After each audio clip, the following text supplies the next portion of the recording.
तो पहला जो अकाउंटिंग टर्म है that is known as entity.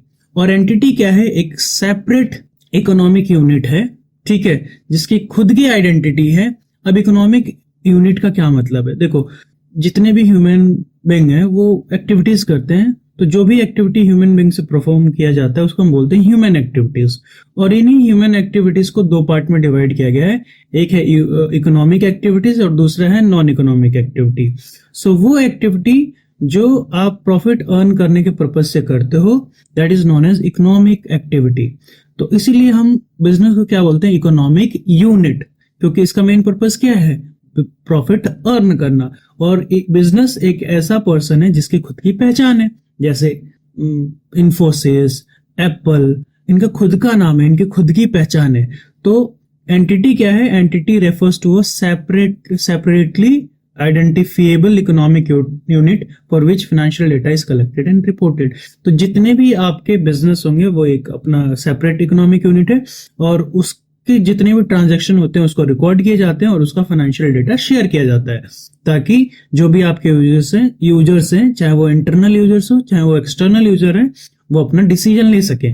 For example कोई भी एनजीओ का भी अपना खुद का एक आइडेंटिटी होता है और वो अपने नाम से वर्क करता है। जैसे आपका स्कूल की खुद की आइडेंटिटी है और वो अपने नाम से रन करता है। जैसे आपके शहर में डिफरेंट क्लब्स होंगे, राइट, स्पोर्ट्स क्लब हुए, तरह तरह के क्लब्स होते हैं, उनके नाम होते हैं, राइट, तो वो भी खुद में एक अलग एंटिटी है। और इसका बेस्ट एग्जांपल है अकाउंटिंग ऑर्गेनाइजेशन और business organisation. Basically business organisation यानी जितने भी बिजनेस यूनिट हैं वो आप अपने आप में एक यूनिट है, एक सेपरेट लीगल एंटिटी है या सेपरेट उसकी आइडेंटिटी है, ठीक है। तो एंटिटी का क्या मतलब है? खुद की एक सेपरेट आइडेंटिटी होना, और इस आइडेंटिटी के लिए वो रिकॉर्ड्स मेंटेन किए जाते हैं, रिकॉर्डिंग की जाती है ट्रांजैक्शन की और शेयर की जाती है, राइट। अब हम आगे बढ़ते हैं और समझते हैं कि बिजनेस ट्रांजैक्शन क्या है। देखो, ट्रांजैक्शन को अगर मैं हिंदी में बताऊं तो ट्रांजैक्शन इज नथिंग बट लेन देन, और इसी लेन देन को हम इंग्लिश में क्या बोलते हैं? Exchange, right. तो जैसे मान लो मैं दुकान पे गया किसी शॉप पे और मैंने उसको क्या दे दिया? मनी दिया, और मनी के बदले मुझे जो भी सामान मुझे लेना है वो प्रोडक्ट मैंने खरीदा। लेट्स से मैं ब्रेड खरीदने गया, ठीक है। तो यहाँ पे देखो एक्सचेंज हो रहा है, ब्रेड मुझे मिल रहा है, ठीक है, और मनी मैं शॉपकीपर को दे रहा हूँ, तो देयर इज अ एक्सचेंज। तो जब यही एक्सचेंज बिजनेस के लिए होने लगे तो उसको हम क्या बोलते हैं? Business transaction. जैसे एक बिजनेस मान लो कंप्यूटर बनाता है और कंप्यूटर को बेचता है, ठीक है। तो कंप्यूटर को जब बेचेगा, अगेन कंप्यूटर बेचेगा, पैसे आएंगे, एक्सचेंज, ठीक है। कंप्यूटर बनाने के लिए उसको डिफरेंट रॉ मटेरियल चाहिए, रॉ मटेरियल वो खरीदेगा, पैसे देगा, अगेन एन एक्सचेंज। तो उसके लिए ट्रांजैक्शन है, ठीक है। तो business transaction is an economic activity. Again economic activity क्यों?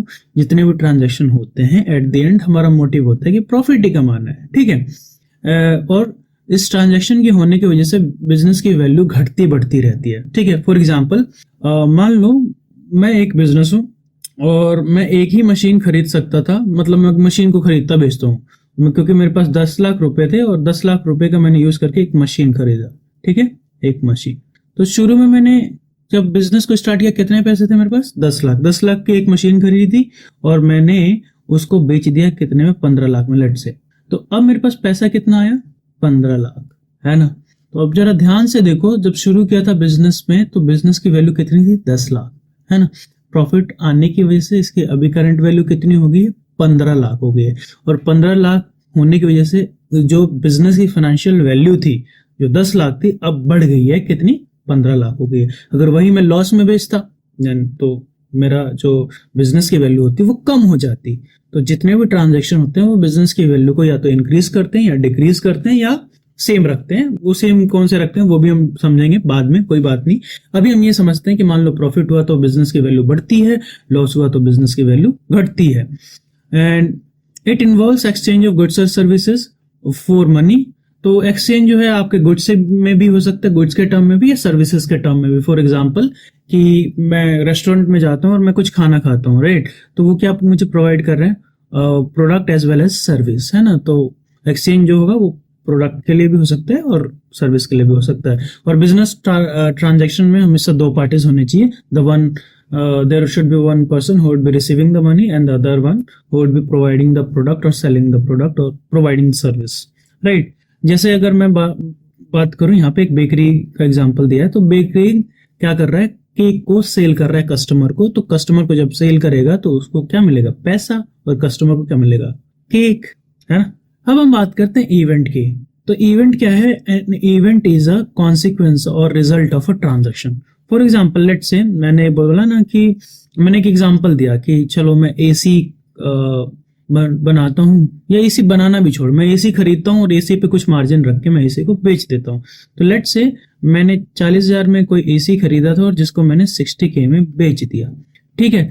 तो इसका रिजल्ट क्या था, देखो 40,000 की चीज को मैंने 60,000 में बेच दी, तो मुझे क्या हुआ, 20K का प्रॉफिट हुआ। तो ये 20K क्या है, रिजल्ट है किसका, ट्रांजेक्शन का। तो event is nothing but the result और end result of the transaction, that is known as event. तो इवेंट इज नथिंग, जो आपका एंड रिजल्ट है ट्रांजेक्शन का, that is known as event. अब अगर यही 40,000 की चीज मैं इसको 20,000 की बेच देता लेट से, तो मुझे क्या होता, 20K का लॉस होता। Again this is also an event. So it is the end result of a transaction. Sold goods for 50,000, यहाँ पे देखो जिसकी कॉस्ट 40,000 थी, अगेन 10,000 का प्रॉफिट कमाया, and that was what, your event. Very good.